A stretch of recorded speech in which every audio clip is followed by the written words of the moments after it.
Swift Dzire ॲटोला भीषण धडक, एक महिला ठार, 8 महिला गंभीर जखमी.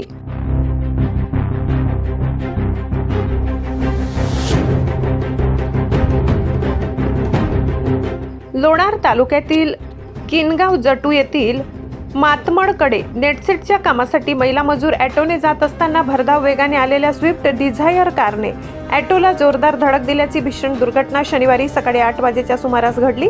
या अपघातात एका महिलेचा जागीच मृत्यू झाला असून 8 जण गंभीर जखमी झालेत. किनगाव जटू येथून मातमडकडे जाणारा ॲटो क्रमांक MS28R 2211 सरस्वती नदीजवळ बाजड यांच्या शेताजवळील वळणावर आला असता सरस्वतीकडून भरधाव वेगात येणाऱ्या स्विफ्ट डिझायर कारने क्रमांक MS43 AF 5821 ॲटोला जोरदार धडक दिली. धडकेनंतर ॲटो पलटी झाल्याने त्यातील महिला मजूर रस्त्याच्या बाजूला फेकल्या गेल्या. या दुर्घटनेत जरीनाबी अय्यूब शहा वय 45 यांचा घटनास्थळीच मृत्यू झाला, तर रंजना परमेश्वर कास्तोडे वय 53 या महिलेचा उपचारादरम्यान मृत्यू झाला.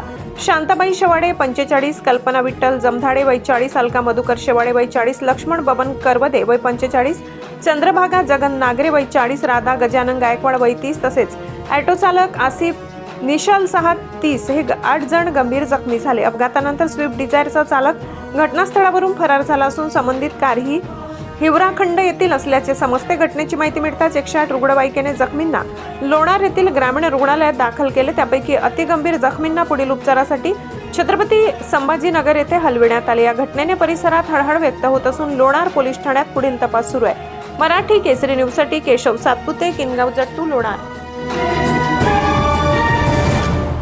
दिवसभरातील ताज्या घडामोडी बघण्यासाठी आजच मराठी केसरी न्यूजला लाईक, शेअर आणि सबस्क्राईब करा.